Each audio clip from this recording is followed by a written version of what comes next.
In this episode, dentist and energy healer Dr. Delphine Jeong joins us to talk about how energy is such an important thing to be aware of, how it impacts how we feel, how we act, and ultimately, by maintaining and hygienically adjusting our energy throughout the day, we can be a happy, thriving person, both in our offices and out. So join us in this powerful episode on energy with Dr. Delphine Jeong.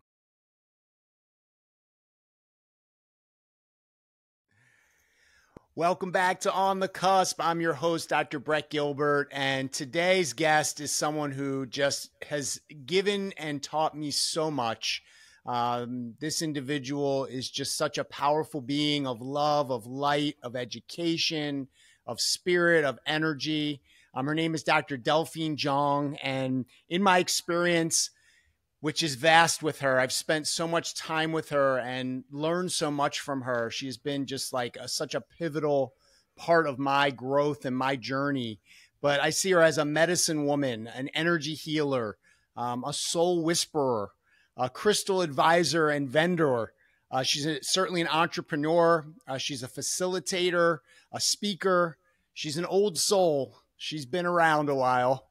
An educator. She's also a dentist. You see how far down the list I got until we reached that she's a dentist. And to me personally, she's family. She's a soul sister. She's someone who has stepped into my world and lit it up with spirit and energy and Reiki and healing. And I am just so honored. And when I started this podcast project On the Cusp, I always had this deep vision holding space that one day I would have Dr. Delphine Jeong as my guest, and I'd like to welcome Dr. Delphine Jeong to the show. Hello. Hi, Brett. Hi, everyone. Thank you so much for having me. Just hearing that made me tear up. Well, insight. Yeah. You have, and just a little background, when COVID, kicked off and there was a group of dentists that came together, under the leadership and the vision of Christian and Danielle. They go by Dental Yogis on Instagram, and Christian's been a guest twice here on the show. And they brought together the so-called Revive Tribe. And Delphine took part in a multiple day retreat. It was all online. And from that moment on, Delphine has been just a really integral part of my life, my family, the way that I have been able to understand and learn about energy healing, Reiki healing, crystals. It's just been such a vast relationship, including her being able to help guide me through some of the darkest moments that I've had in my life. So Delphine, as I like to do as we kick off these episodes, and same as I like to do when I open my eyes in the morning, what are you feeling grateful for today? I'm feeling grateful for this moment here with you. I'm feeling very grateful to be in this body today. Beautiful. Beautiful. And, let's just go right from there, Delphine, being in this body. This is something we've talked a lot about. And I think as we kick this off, the intention of this podcast is it's not about clinical dentistry. It's about the human beings who are clinicians. And, we have talked a lot about this bigger picture of us being here as these lights shining out of these bodies. So can you talk a little bit about the energetics of being alive and what this physicalness, this suit that we are in, can you just share a little bit about what that means when you hear someone ask you, what does it mean to be in this body? Such a profound question. Yeah. What does it mean to be in this body? Oh my gosh. This takes me back to about 6, 7, 8 years ago, around that time. I would wake up in the morning. So that was probably my darkest rock bottom times on my soul's journey. And up until that point, I was living in autopilot, not necessarily really questioning, like, what am I doing in this body? What am I doing in this realm? What is going on? Right? So, because we're busy going to school, totally in the 3D drama of life. So we don't necessarily have that time to have this moment to have deep, profound existential questions. And during that rock bottom stage, I was practicing as a dentist. I had been out of school probably about 3 years.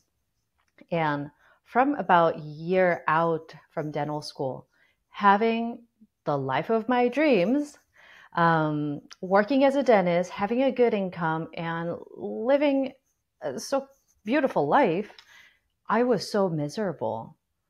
And I I could not even understand or fathom how miserable I was because I was deeply in it and still on autopilot. And I remember those like 3 to 5 years out of school, waking up in my body was simply pain. Every time I would wake up and ask myself, like, why the hell am I waking up in this body again? I'm not enjoying this life. I'm so miserable. I don't know what I'm here for. And I don't want to be here anymore. And that's when I was going through very suicidal stages in my life. Every day, the most miserable thing was to wake up at this body and go to the office, feel so trapped, so blocked, so disconnected, and trying to find the meaning of life. And this went on for years. And slowly but surely, then, well, so around that time, I was considering all these different options. Like, what is wrong with me? What's going on with me? And then we learned pharmacology in school, right? And I knew that and antidepressants, that does not resonate with me. And then a moment, there was a lightning bulb, lightning bulb moment where I told myself, if I can change my external world, at the time I was also in a sort of a trapped position with the immigration process to Canada, work visa, and things like that. So I wasn't necessarily free to leave that position. And I thought to myself, if I can change my external world, then I must be able to change my inner perception of the world. So that's when I started meditating. I started with Deepak Chopra 10-minute guided meditation. And during that, for like 21 days, I started to feel a shift. And yoga had already been a practice since dental school. That really helped me get through dental school. And I went back to yoga. So movement, breath, meditations. So these were the moments of refuge where I would kind of calm the mind and these existential questions and simply connect with my body and my breath. Somewhere along the journey in my suicidal thoughts, driving to work and all, thinking about like, should I crash this car? Because I don't want to be here in this realm anymore. And then I knew deeper layer, my inner voice was like, you're here for something bigger. So don't let go of it. A moment hit me where I thought about like, life, there must be a bigger reason why we're here, because I'm pretty sure we didn't come here in this body to live a miserable life. That would just make no sense. So then I started following that little crumbs of trail, this little voice telling me, don't give up, hold on to it. Don't give up, hold on. It's going to get better. And then kind of flash forward to this moment, and I'm so grateful for this dental technician that I work with in our office, and he was very spiritual being as well. One time, in my deep, dark depression, again, it hit me. So it would be waves of feeling better and then waves of crashing, and existential questions again. And I told him, I'm not feeling good. I don't know why I'm living, and I honestly don't want to be here anymore. His answer was, because he understood the spiritual concepts really well, he said, there will be karmic consequences. If you leave, you're going to come right back here. So make the most of this life right now. Wow. And then that really hit me. And then my driving force at the time was, I don't want to come back to this realm, so I better get everything together and live a good life and turn it around. And all around this journey, also there was this moment. So these are all like downloads of information or download of connection in the midst of chaos and darkness. Then I also heard this voice saying, the end goal of this life is to really experience and embody what unconditional love is.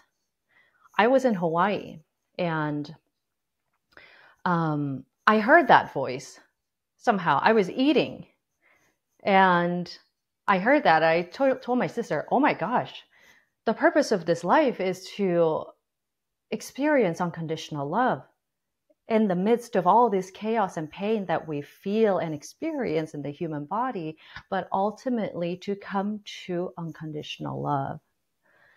So this long story short, it comes back to my understanding in this moment, because it's an understanding that continues to evolve as our consciousness expands, is yes, there is challenging experiences, and ultimately Earth being a school of life for spiritual beings in the human body, there are so many lessons that we come here to learn, whether it be forgiveness, setting boundaries, speaking our truth,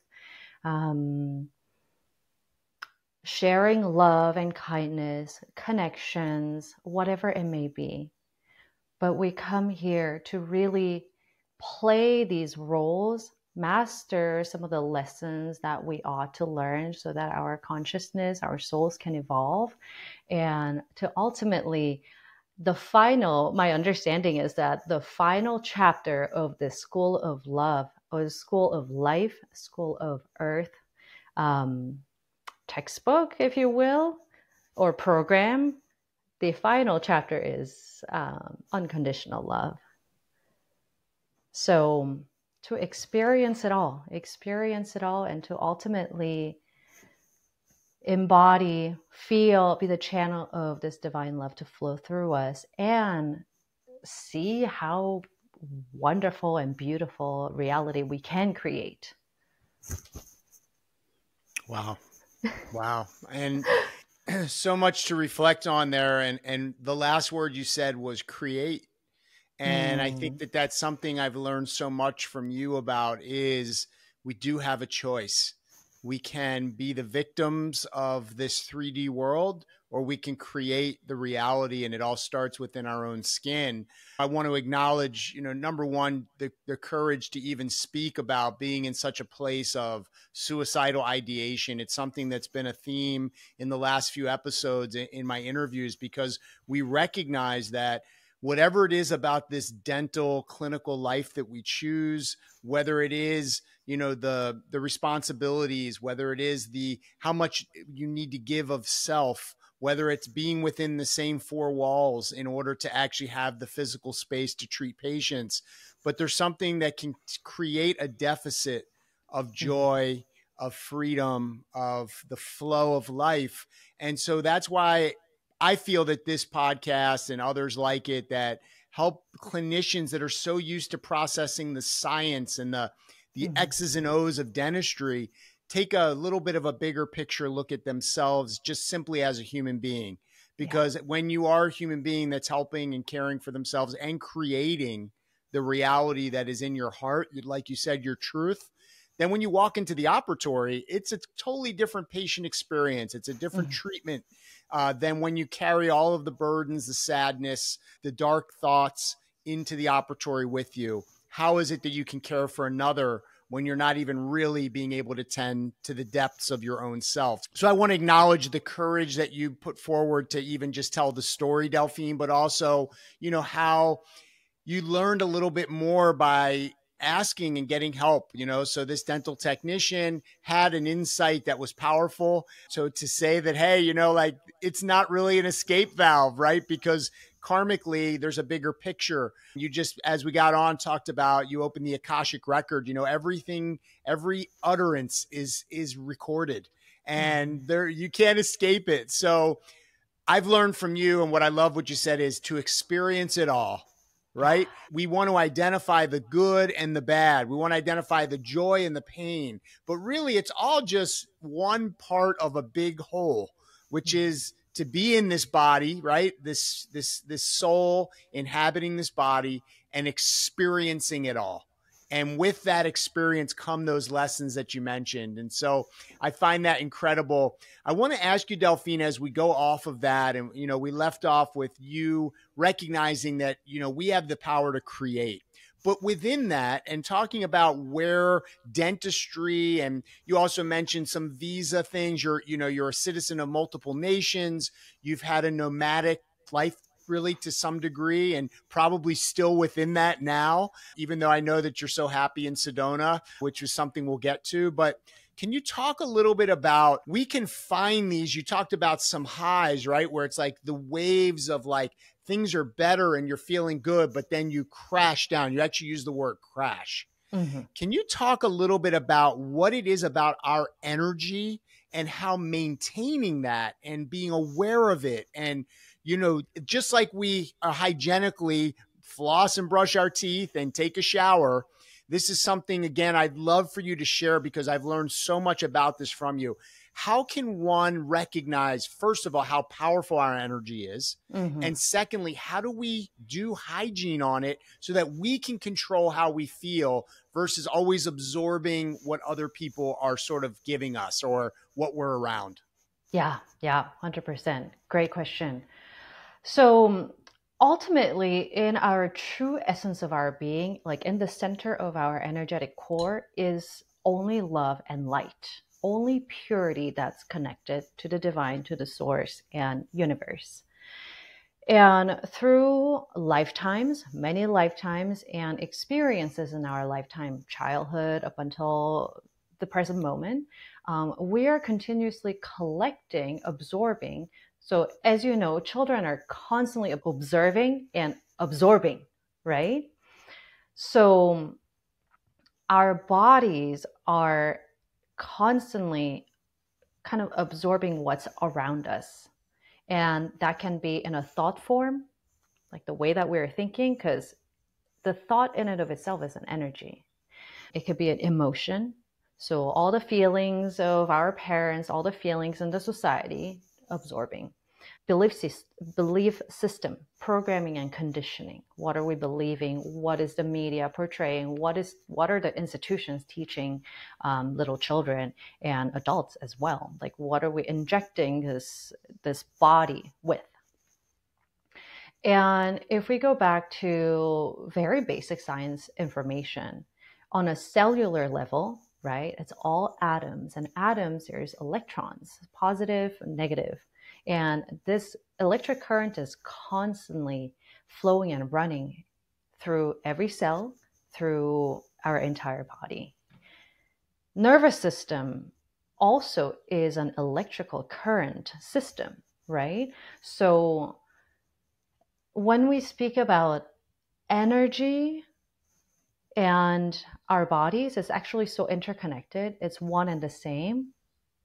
But in our education system, we just have not learned to put the two together, because the way that science is taught, the way everything is taught in institutions is like, here's a textbook, here's what DNA is, and you just learn it from the book, right? And it's as if like we're in this body and this should be a representation of what's going on here, but somehow just, we never learned to connect this to this experience. So speaking of the highs and lows of the energy, so like I mentioned, in our true essence is only love and light and purity. And as we are moving through life, going through school, being around people who have very negative, toxic thoughts, which also comes from, doesn't necessarily stem from within themselves, but it's a programming, conditioning, everything that is in the ether or quantum realm, right? So they're just absorbing it, and then we're continuously transmitting these negative thoughts, negative beliefs, negative energies. So just like, as healthcare professionals, we're so familiar with hygiene, oral hygiene, hand hygiene. Each patient you see, you wash your hands, because we know that there's a potential of bacteria or viruses, whatever foreign bodies, can be transmitted and infect somebody. It's the same principle with thoughts, toxic thoughts, and negative emotions. And not to say that it's positive or negative, but more so like dense energy, thoughts that are not aligned with our truth, emotions that are not aligned with our truth and our purity. Things like emotions like guilt, shame, fear, worry, judgment, jealousy, thoughts of similar energy as well. So when we immerse ourselves in these fields, then our energetic field, which is like an invisible shield around our bodies, and which is also connected to our physical body, it will pick up all of that. And then there's energetic transference continuously happening. A good example is if we find ourselves in a group of people that are really enjoying gossip, then after a while, we would be gossiping too, because that's a predominant energy. And for energies and our cells in the body, there's this principle of entrainment as well, how we're tuning to our external world constantly to match the frequency of our environment. Because when the frequency does not match, then there is discomfort. And as a survival mechanism, then, okay, I'm tuning to my environment. How can I kind of fit in? How can I flow with this environment? So there is a natural mechanism that way. So again, when we are in a toxic, negative environment, then our energy will kind of tune to that. And I'm sure you've had this experience, and many of the listeners too. When you go to a place where like people are so positive thinking, like mastermind groups, for example, you go there, you're so inspired. Oh my gosh, these are the possibilities that exist. I am so inspired. Then we're kind of in training to that environment too. And the energy, as energetic field and our cells are interacting with this energy, then the energy is shifting to that. As dental professionals, if we get really, really honest about the thought forms and the energetic quality, emotional qualities in a dental office, it's all about fear, anxiety, scarcity on all forms, finances, time, resources, all of it. So imagine every single patient, even though they may not express it verbally, I'm not happy to be here. Let's be honest, every single patient is no doubt anxious, fearful, worried, all of it. Feeling some sort of guilt, feelings, a level of shame as well. So dental unit, like dental office in and of itself, is like a ball of dense energy. And it's probably one of the most dense energies we could find. And as providers as well, we're constantly thinking about these things, right? So finances, worries of owning a practice, or production, whatever it may be, and providing the best care for our patients. And the stress, needing to be on time, needing to provide a really good care. And dental is so challenging. Like these micromillimeters is a huge thing, right? Like precision, the perfectionism that comes into play, and also the worries of not getting sued, right?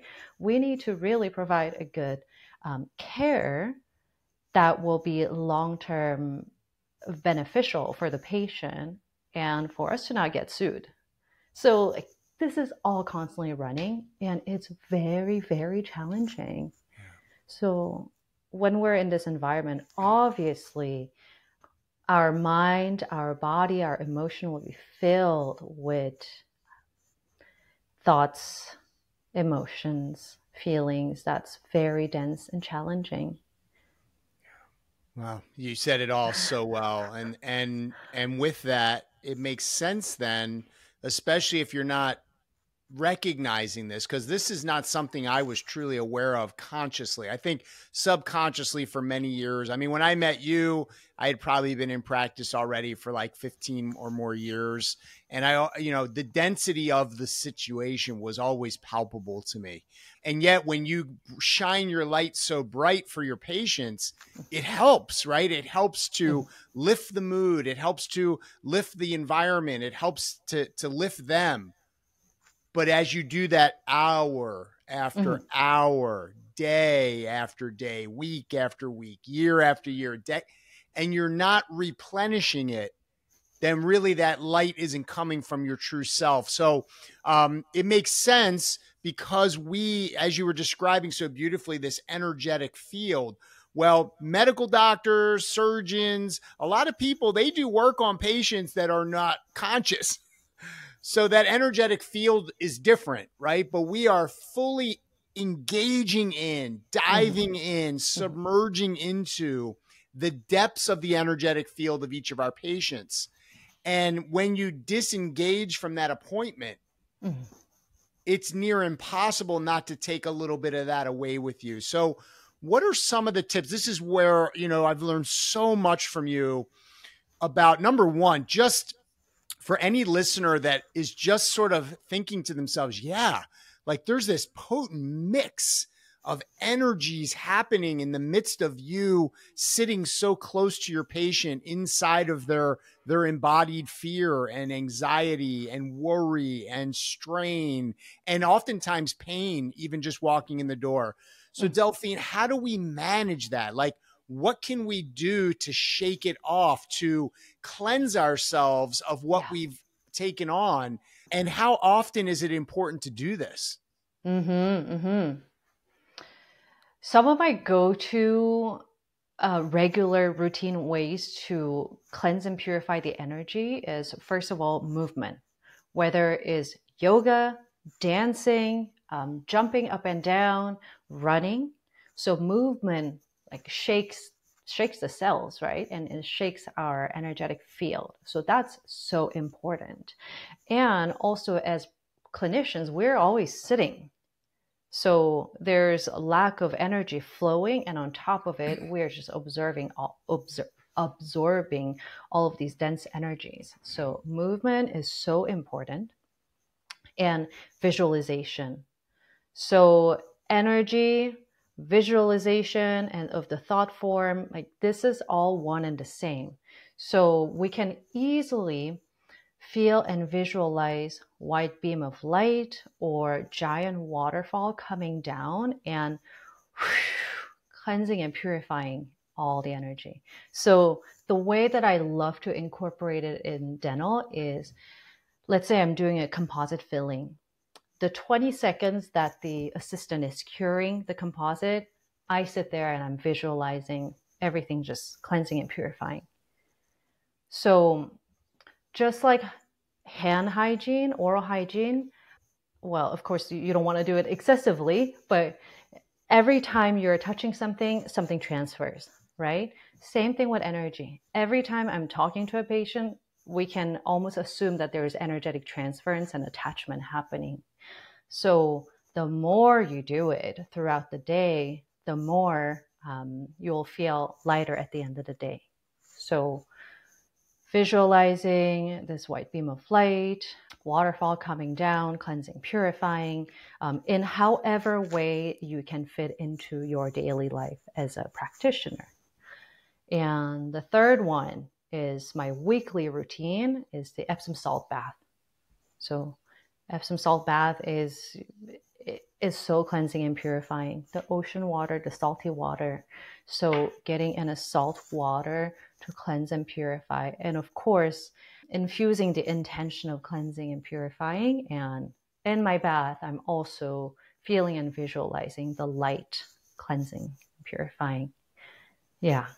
Beautiful. I did an Epsom salt bath just the other night after a really heavy day where I came home just completely depleted. And, I'm learning some of the benefits of magnesium in general, and Epsom salt has magnesium in it. So highly recommend that. I've also heard of using chamomile tea bags in the bath and then sort of soaking yourself in chamomile. So there's lots of different ways to do it. This is such a natural progression into crystals, Delphine. I just thought I would and just for the record, I have lots of crystals, but most of them I've actually gotten directly from Delphine. And so let's then take you into, so we're talking about some hygiene with being around other people, but let's talk about our own energy in our own space. And by the way, movement, 100% agree. Just shaking it off. One other thing I want to recommend that I've done that has really helped me is I got a standing desk at work. So I was coming from sitting in the dental chair in the appointment and then coming to my desk and sitting, and it's stagnant. Now, instead, I'm standing. I can, like Delphine said, I'll shake my hands, I'll shake my legs. I can do a couple squats. I'm just like more active at my desk, and I find that I'm more productive as well. But, so let's say either these are, in the dental office, or now maybe we're at home and now the day is done, or maybe it's the weekend. I think we can all relate to how, unfortunately, sometimes the stress and strain linger. They linger through dinner. They linger through trying to relax at night. In many ways, many of us might find something we choose to numb ourselves of it, to sort of escape it at the nighttime. Maybe it's eating, maybe it's drink, maybe it's something you smoke or otherwise. Maybe it's sex. Whatever it is, we do try to sort of use escapism to get away from it for a minute. But there are healthier modalities as well. And so I want to be clear, before I met Delphine, I had no crystals. Crystals were not a part of my world. It's not that I wouldn't have admired them if I had seen them, but I didn't understand what they actually hold.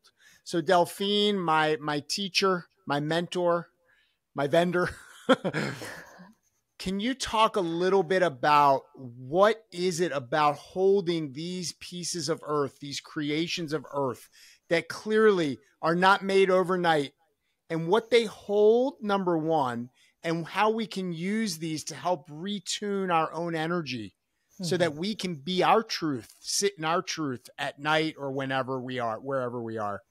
Yeah. Oh my gosh, crystals. I love crystals so much, as you already know. I have this giant selenite one in front of me.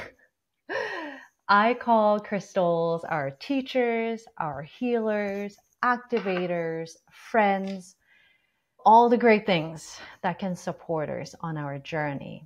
And in my darkest, deepest times, crystals really brought me out of it. So crystals are holders of light in its most natural, purest form. And if you think about how crystals have been formed, is all elements of the earth. So earth energy, wind, the water, and the sun, all of this continuously working together in heat, pressure, depending on the geographical location, environment, whatever it may be, like all the minerals in the soil are like fuse together. And that pressure cook underneath the Earth's surface is what creates the crystals. And in the indigenous cultures, thousands and thousands and thousands of years, especially here in the Southwest with the Hopi and the Navajo Dene tribes, crystals have always been like a medicine tool.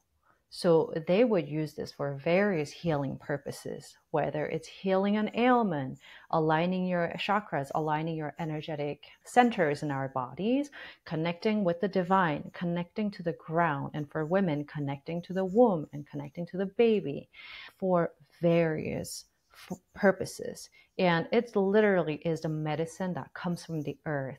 And it holds so much wisdom from thousands and thousands of years ago, of however long it took for this to be formed, right? So it contains the wisdom of the earth. It contains all the healing properties of the earth. We know that when we go out in nature, we naturally feel good. And it's been scientifically very much proven that when we are in nature, then our body starts to regenerate. The self-healing properties from the cells start to activate. So these crystals contain exactly that. And there are so many different ways and creative ways that we can work with crystals. But I'll tie it kind of back to the energetic clearing part. And selenite is really one of my most favorite to cleanse and purify my energy. So also, it's one of those things when you connect with crystals, not from the mind, but from your heart and your intuitive space, and ask it, hey, I need some support. I need help. Where can you help me with? What can you support me with? Then your intuitive knowing will guide you as to which crystals would be beneficial for you. But selenite, like if you hold it and really feel into your body and you ask your intuition, it's one of those crystals that feels very uplifting and elevating. So this is so cleansing and purifying. So just passing through the energetic field, it helps clear the energy, all the stuck energies in our bodies that we collected from our patients. Another one is, I think saw a black tourmaline. Oh, yeah. Yeah. So as you can see from the color too, like it's very grounding. It's a heavy crystal.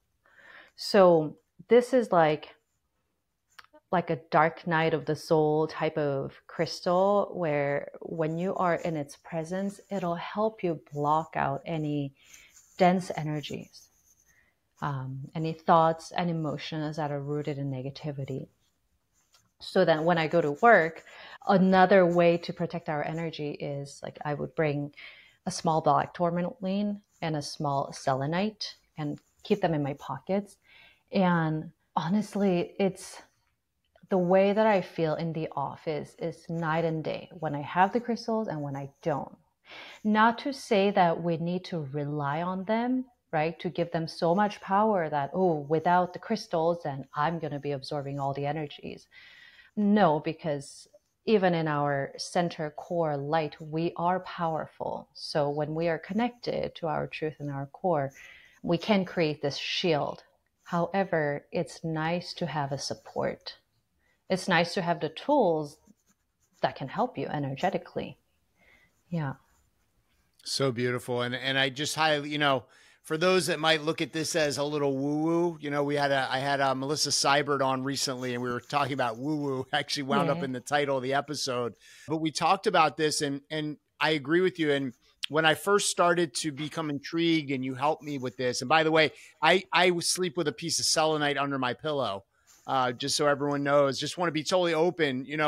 These are tools that I use. And what Delphine taught me at first was, not to overthink it, and so what would happen is she would explain the meaning. And when you buy a crystal from Delphine, she includes a little description of its properties. And what I started to realize was I didn't always know the name. Like I know now this is clear quartz, but I recognized the difference, how I felt when I would touch one or pick one up. So I started to play with them, and you start to realize that these just help you to tune your frequency. What I also love is I sitting here again, going back to the beginning of this episode, like I am a soul inside this body, right? You know, we are here for a short period of time. These are not here for a short period of time. So this allows me to connect deeply with the root of the earth Mhm. in my fleeting moments of being here. And so I find that the connection that way is again very grounding, very uplifting, but very tuning, like helps me get back into my own energy. So I'm so grateful for you for this. So much more we can do with this. But you're talking about movement, and we're talking about sort of crystals as ways to attune energy. We're working toward it. As I mentioned at the beginning, you are an energy healer. You are a medicine woman. And what I didn't say, but it was built in because I knew we would get to this, is you are also a sound healer. And this is very, very powerful because energy comes in lots of forms. Delphine was saying it's a thought bubble, right? It's a thought. It's an emotion. It's carried in frequency within parts of the earth, and it's also carried through sound. And Delphine, if you ever have an opportunity to hear her, you know, use these beautiful instruments of her sound bowls as part of her therapies and as part of her healing modality. She has gifted me sound bowls, which I use every single day, that I absolutely adore. They're sitting right there. Delphine, can you elaborate now more into sound and Mm. how sound and the energy of that can sort of penetrate us and help to heal us as well? Yeah. Oh my gosh. Sound. So there's a saying that vibration and energy is the new medicine. And honestly, this is medicine that has been with us, with humanity since the very beginning of like first ancestors on Earth. And it's something that came through naturally to them, right? I don't know how they discovered it, but they've used it for thousands and thousands of years. And it's something that has been lost somewhere along the way because modern Western medicine was really so vibration energy is such an ancient medicine. At the same time, it's something that's been lost while humanity was exploring this new modern medicine, right? And it's coming back now. And it was something in the scientific community was like put aside because there's no data, there's no scientific proof. And the truth is that there was just no measuring devices that could measure the frequency, vibration, and energy to that extent. Plus, it's something that really comes from nature. It's ancestral, so they're not necessarily a monetary gain from doing research on something like that. So that's what I've gathered, but it is now being shown in data how powerful this medicine is. So the way that sound medicine works, I like to explain it in two different ways. So in vibrations and also in the frequency. I'll start with frequency. So as the sound, so all sounds has a certain frequency, right?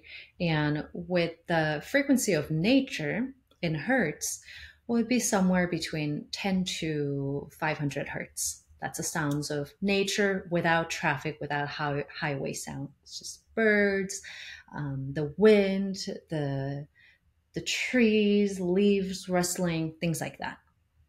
The flowing water.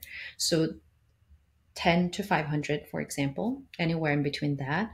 Um, our city life, it would be anywhere between 1,000, 5,000, 8,000. So for some time, I was carrying around this hertz meter to actually have some data.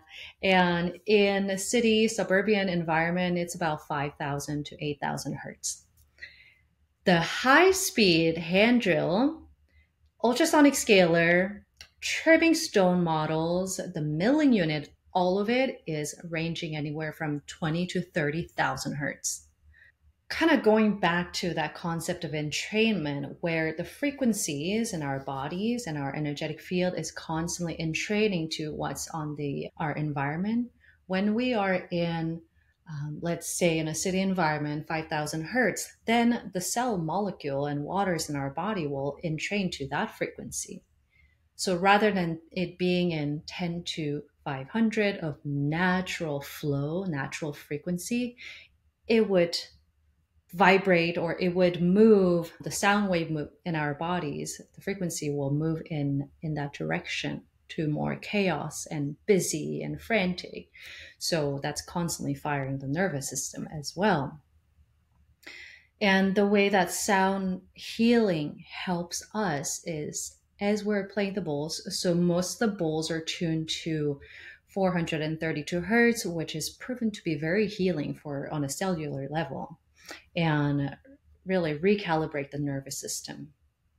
Bowls are tuned to 432 to 500 hertz. So if you would imagine being bathed in that sound for 30 minutes, for an hour, then the body, the cells, the nervous system, our energetic field now attunes to that again. So going from super frantic, high pitch frequency to this calming nature like frequency. So that's how sound healing can be very beneficial. Another way is the vibrations. So as we are playing the bowls, as you would experience too, right? As you're playing the bowls, there is a vibration that can be felt in our bodies. Like you can place your hands around the bowls and you'll feel that vibrating. So as this vibration continues to kind of travel across the space, then when it meets the matter, our physical body, then it will shake all the cells, shake the water, shake the cells, shake our bodies. Then the analogy that I love is like a carrot. You pull a carrot from the ground, it's covered in dirt, then you can't see what it is underneath. But when you shake it, oh, this is a carrot. This is beautifully orange and it looks delicious and healthy. So vibrations meet matter, shake off all the cells, then all the thought forms, emotions, these energies that are rooted in fear, anxiety, lack, worry, guilt, and shame that's really not aligned with your true light will kind of dissipate. And then after enough time spent in that vibration, then all this starts to fall away. And then you feel more aligned with your true self. And then there's this sense of, oh, okay, here I am. And I would encourage, you can on Spotify, you can listen to sound bowls and, sound bowl healing.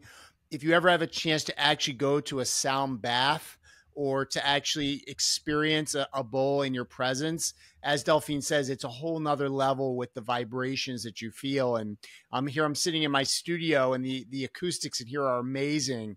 And so when I play the bowls and I can actually get them to start to actually sing, the singing bowls, and it's an incredible experience. So Delphine, just to take that one step further then, as an energy healer, you just yesterday I saw a post, you had a beautiful post, a call to action about being a medicine woman, and in fact, I resonate with all of these, the divine feminine is so strong in me. And so I think to myself, there's the crystals, there's the recognition of other people's energy, there's the sound. But then can you talk just briefly about Reiki? Because I was really unfamiliar with this until I met you. Delphine is a Reiki practitioner. She's actually performed Reiki on me, with me multiple times. That's a whole nother level, but I feel it's really important to put it out there in this episode. Can you talk a little bit about what Reiki is, and is that just another level to this type of work? Because now it's like you're actually, well, I'll let you talk about it, but where does Reiki stand in all of this discussion? Yeah. I'd love to share how I came in contact with Reiki, my first experience, and then how that evolved to actually studying Reiki and becoming a practitioner. I didn't know what Reiki was. It's something that I may have heard of it, but nothing that really crossed my mind. And of course, being very scientific, left brain, logical person from how I've been trained to be throughout education system and in our society. That was like least of my interest. Same thing with crystals and all the other things. And during my rock bottom stage, as I mentioned earlier, like suicidal stage, I'm glad that we're coming back to this because this is the key information. I was guided to go to this metaphysical show. And I had just moved to Montreal. I was just getting to know the city. I was like, what to do this weekend? And there was this side of me where I really listen to the intuitive pull frequently, which is also why I'm so nomadic. So I went and I walked in. It was like tons of crystals, sound bowls, all the Reiki practitioners, yoga teachers, sound bath. This was an expo of that. And then, though I had never been to an environment like that, my soul knew as soon as I walked in, oh my gosh, this is heaven. What is this? I immediately felt so good. And like looking at all these different crystals, oh my gosh, I felt naturally drawn to it. And this is one of those things because it's such ancient healing modalities, even though our modern human mind might be like, I don't know that. That's not familiar with me. But there's an essence of our soul and our body that's like, oh, but somehow it kind of feels familiar. But then the logical mind kicks in and say, well, I don't know if this is scientific. I don't know if I can I can trust this, because if we've also been programmed to deny that part, because evidence-based science, if there's no evidence, I'm not going to believe it, right? So I felt so good, immediately drawn, and I collected business cards from all these healers, and one of them was a Reiki practitioner, and I kept it aside. Didn't really think much about it. I didn't even really know what Reiki was. And in my dark rock bottom stage, I was really desperate. Like, I'm not feeling good. What can I do? And I saw the business card, like, oh, Reiki, energetic alignment, crystals. I don't know. I'll book a session. Totally trusted that poll, booked a session, and that was that life-changing moment. I met her, and she just like fell into all my chakras, and she's like, your chakra is overactive up here in the crown, but totally depleted in the root chakra. I don't know what that means. That's why you can easily go out of outer space in your daydream state, but you feel so disconnected from this realm. And suicidal thoughts, wanting to leave your body, that's all energetic imbalances, because your energy is all up here but not down here. So then you're not connecting to your environment, connecting to the earth, and feeling grounded and safe in your body. So just that one session totally opened my eyes, opened my heart, and oh my gosh, the following week, so I was suffering from these suicidal thoughts for a long time, and I felt like, oh my gosh, the world is so beautiful. I'm so grateful to be here. What happened? And it was totally mind-blowing how that may have been, of course there's deeper root causes too, but on a very simple layer, like that was just all energetic imbalances. So by simply bringing this energy down into the root chakra, into my feet, into my sacral and solar plexus, and allowing the energy to connect with nature environment, suicidal thoughts gone. Wow. So that was wild. And after I experienced that, it's like, what is this? Because modern medicine could not tell me what was wrong with me. And one session of Reiki can change my life like this, and perspectives and how I feel.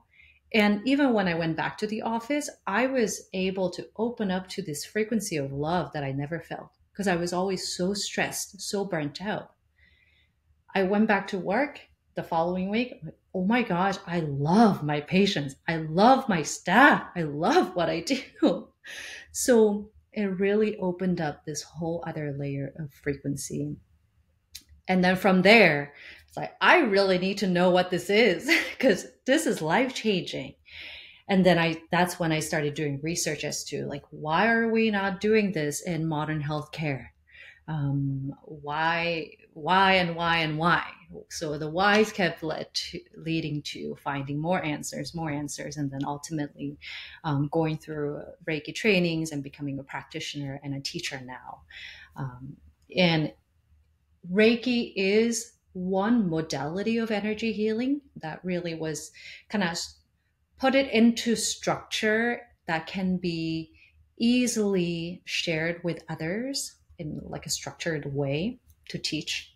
But this quantum energy healing form is something that's been humanity for thousands and thousands of years. And that's how indigenous medicine men, medicine women healed people, because they didn't have the tools at the time, right? Like the modern medicine that we have. So using natural elements, crystals, herbs, and using their hands to heal.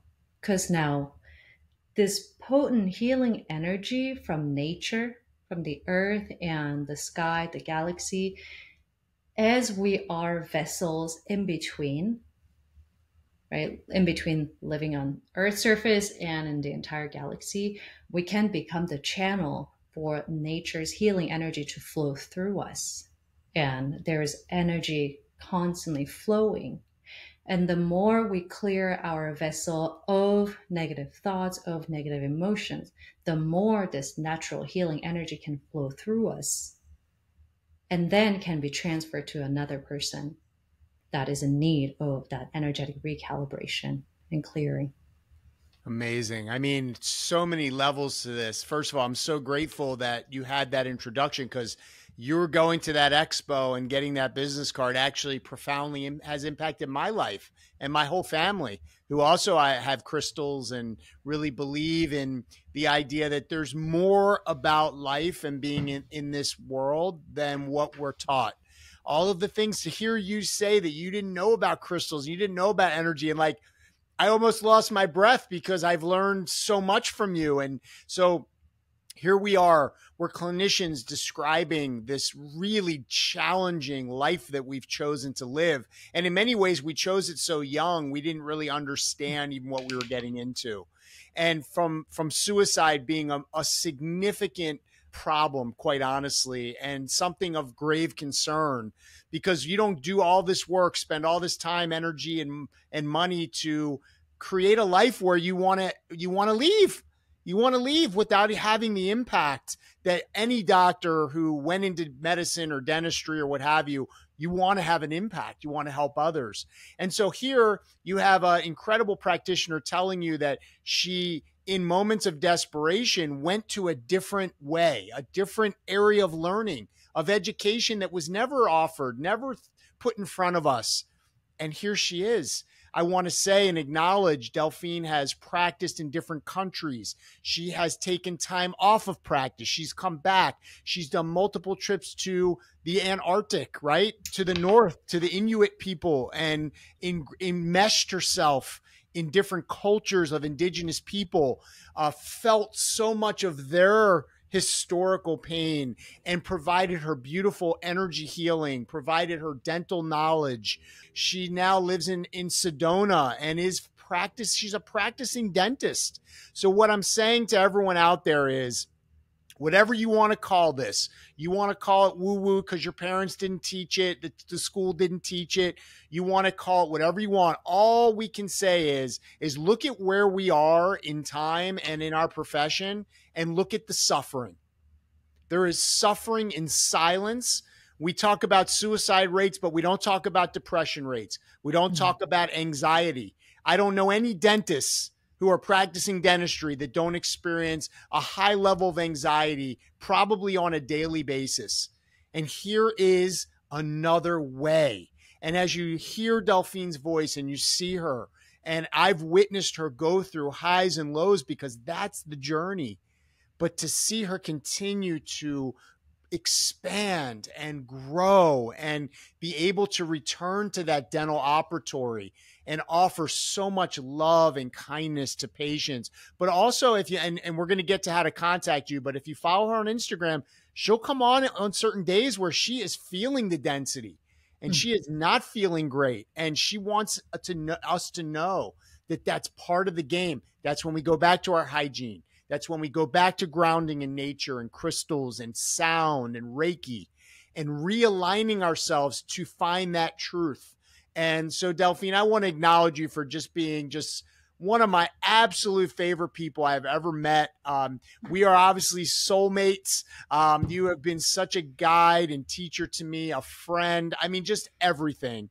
You, as I mentioned, are absolutely a part of my family, and I love you with all of my heart. And I hope that everyone that's here listening takes to heart that these are words coming from someone so genuine who is such a healer. And I'm hopeful and intuitively I sense that this episode will bring a lot of people some healing. So I've got one last question for you, but can you talk about how our listeners can reach you? Because my goal with On the Cusp is to create this community of support, of mentorship, of guidance. And so each journey that we listen to and we get to absorb, we also get to bring this beautiful person into our circle. So for our listeners, and we'll have all this linked up in the show notes, but how can they reach you? What are you offering right now? And how can our listeners kind of get in touch with you? So my website is consciousmystic.com. So I have a list of offerings and also resources that would actually help scientific mind practitioners, merging the science and spirituality, vibration, energy medicine into science. So that could be very beneficial to kind of get started on like, what is this thing? And my Instagram is consciousmystic_. A really exciting offering that's coming up is Soul Purpose and Mission Activation Retreat here in Sedona. And this is all about, as practitioners in modern medicine, really coming back to anchoring our soul purpose and mission as medicine women. So really cleansing, purifying, letting go of all the conditioning and all the shoulds and all that, and really coming back to remembering, why did I come here on earth? What am I here to do and be? So getting to the root of who we really are. And, so beautiful. I have one last question for you, Delphine. It's a question I like to ask my guests, and the answers have been just amazing to me and so helpful. But you have an 18-year-old being in front of you, whatever that looks like on all scales, and they are just in their belly. They can feel this desire to create a life of impact, to find a way to fit into this world in a way where they benefit it and they help others, but they don't know how to get started. And, you know, everyone grows up through conditioning, as you mentioned, living in households, being around certain, you know, spiritual, religious type of teaching, school, but they just want to, they see you and they just want to have one bit of tangible advice that would allow them to take one step toward that life of fulfillment and impact that they seek. What would be that one piece of tangible advice that you would offer? Such a potent question. Trust it. Trust it. Trust that intuitive nudge, intuitive pull. Trust what you came here to do and what you came here to be, because only you know. And when you know, you know. Yeah, there it is. Dr. Delphine Jeong, I'm so grateful for you. I love you so much. You are just, my world is so much brighter, and my life is so enriched by my interactions with you. And all I can say is I love watching you grow. You've helped me so much. And I hope that our listeners will also be able to reach out, whether it's, to learn more about crystals, for Reiki. This retreat sounds amazing. So many of these treats have women only written on them, which is always very sad for me, but I recognize the power in that. And it's so great. And before we jump off. Yeah. You can show up in a wig and a dress. So I'm Dr. Bretta. So this was, I saw this little guy sitting in Iceland when we were there last, and I wanted to share it with you and show you that I couldn't even see it. I just felt it. And I started walking over to this part of the store, and there it was. And so I think it would be most appropriate to end our session with an example of just the beauty of the energy of sound. And so Dr. Delphine, thank you for joining us on the cusp. So grateful for you. And we'll close with a beautiful sound bowl.